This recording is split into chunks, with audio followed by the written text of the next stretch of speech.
Welcome to This Explainer. Today we're diving into the incredibly anxiety-ridden, completely fascinating human story behind the unifying theory of all life. When we think of Charles Darwin, we usually picture this stern, elderly Victorian man with a massive white beard, just confidently handing down the laws of nature from on high. But the actual story? The story of how we actually got the theory of evolution? It's so much more human, it's messy, and it is just filled with dramatic tension.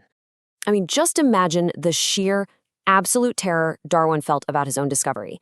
In 1844, he wrote to his friend, the botanist Joseph Dalton Hooker, and said sharing his theory was, quote, like confessing a murder. Think about that for a second. Darwin wasn't some radical firebrand looking to overthrow the scientific and religious establishment of his day. In fact, his idea terrified him so deeply that he kept it a closely guarded secret for years. He actually suffered tremendous physical and mental anguish as he quietly, painstakingly gathered his evidence in the background. So we have to ask this central mystery here. How did a rather unlikely, seemingly unmotivated student completely transform into history's greatest biological detective? Honestly, how did a young man who kind of failed to launch on a traditional career path end up fundamentally changing the way humanity understands its entire place in the universe? Okay, let's start with section 1, the reluctant student. So his wealthy father originally sent him to the prestigious Edinburgh Medical School, but Charles completely neglected his studies. He found the lectures incredibly dull, and the gruesome pre-anesthesia surgeries, they deeply, deeply distressed him. Frustrated, his dad transferred him to Cambridge to become a country parson instead. But Charles was way too easily distracted by the natural world. While at Cambridge, he joined this highly eccentric student group called the Glutton Club, and they literally dedicated themselves to eating exotic animals unknown to the human palate. We're talking puma, iguanas, giant tortoises, armadillos, and rhea. He spent his time writing, shooting, and obsessively collecting beetles rather than actually studying theology. But crucially, he also formed mentorships with prominent naturalists who recognized he had a really keen eye for nature. Moving right along to section 2, the global crime scene. The major turning point in his life happens when he joins a 5-year self-funded global mapping expedition as a companion on the HMS Beagle. This is where Darwin truly becomes our intellectual detective, picking up his first massive clues. In Patagonia, he literally digs into the earth and uncovers the fossilized armor and bones of gigantic extinct mammals, like the megatherium, which is this giant ground sloth. And what really struck him was finding these massive, extinct bones right alongside modern, much smaller seashells. This was huge. It hinted at immense, gradual geological time, suggesting that species actually went extinct and changed without some massive, sudden, catastrophic climate shift. And this perfectly sets up his second major clue, which he found on the geologically new Galapagos Islands. Now, a lot of people think he had this sudden eureka moment with finches, but actually, he was noticing variations in mockingbirds and giant tortoises. He observed that these animals showed distinct, but very slight physical variations depending on which specific island they lived on. Basically, this isolated wildlife was adapting differently based entirely on the unique, local conditions of their specific island homes. Which brings us to section 3, piecing together the puzzle. Once he returned to London, Darwin's mind was just racing. He read Thomas Malthus's essay on how human populations outgrow their food supply, and Darwin suddenly realized this constant struggle for resources applied perfectly to the natural world too. He spent time interviewing farmers and local pigeon fanciers, watching how they selectively bred animals for specific traits.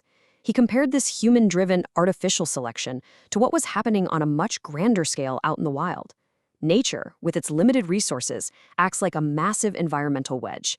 It forces a constant struggle for existence, where nature itself is the blind selector, determining who survives and who doesn't.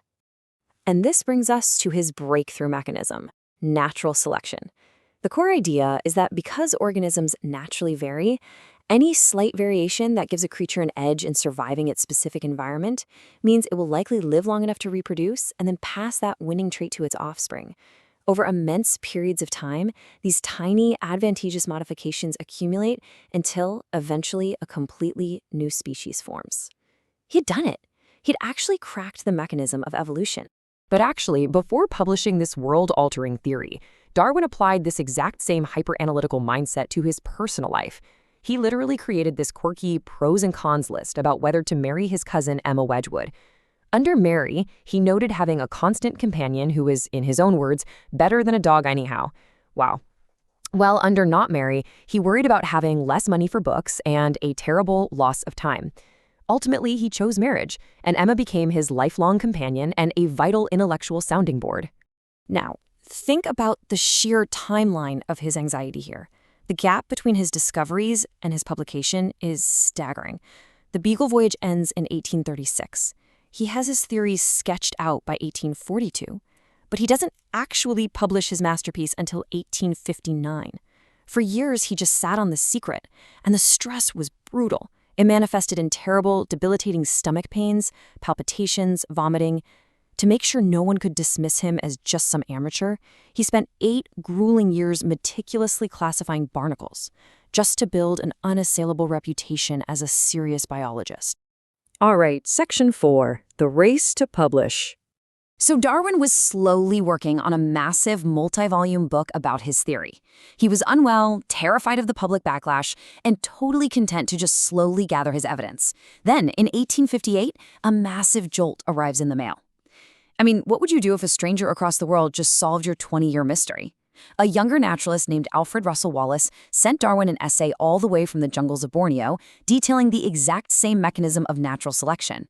Darwin was absolutely shocked. His life's work was literally about to be scooped. Darwin's friends had to scramble. They quickly arranged for a joint reading of both his and Wallace's papers at the Linnean Society. But tragically, Darwin couldn't even attend this historic event because his infant son, Charles Waring, had just died of scarlet fever. Spurred on by Wallace's essay, though, Darwin finally abandoned his massive multi-volume project and feverishly wrote an abstract of his theory. On November 22, 1859, On the Origin of Species was finally published, and it immediately sold out to bookstores on the very first day. Let's look at Section 5, Shockwaves and Social Impact. The release of the book immediately challenged deeply held Victorian beliefs. It sent absolute tremors through society. While Darwin, who was continuously ill, stayed away from the public debates, his friends fought fiercely on his behalf. The most famous clash happened at the 1860 Oxford evolution debate. The Bishop of Oxford mockingly asked Thomas Huxley, who earned the nickname Darwin's Bulldog, if he claimed descent from an ape on his grandfather's or his grandmother's side. Huxley delivered a stinging retort, saying he would rather be descended from an ape than a man who misused his great gifts. At the same time, popular culture just exploded with caricatures portraying Darwin as an ape, though ironically, those cartoons really just helped popularize the theory even more. Now we absolutely must look at how society later weaponized these biological concepts into political and economic ideologies. Thinkers like Herbert Spencer coined the phrase survival of the fittest to justify ruthless laissez-faire capitalism and imperialism. And later on, these ideas were twisted even further into eugenics movements. It is critical to note here that Darwin did not invent these social interpretations. In fact, he explicitly warned against applying natural selection to social policy. He wrote that withholding aid to the weak would endanger human sympathy, which he called the noblest part of our nature.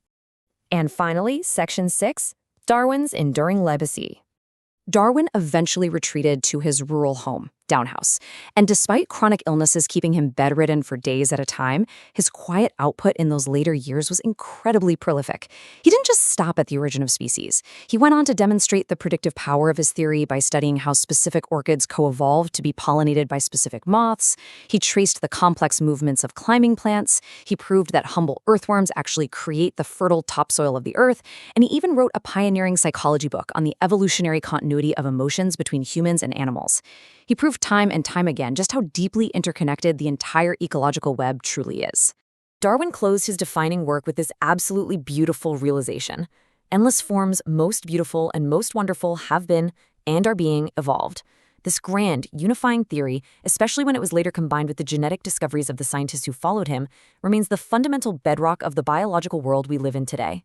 It completely, fundamentally revolutionized our understanding of nature. Which leaves us with this one final fascinating thought.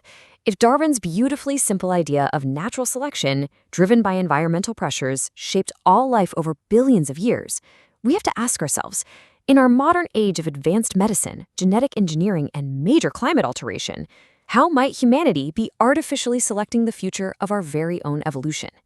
Thank you so much for exploring this remarkable story with me, and keep questioning the endless forms around you.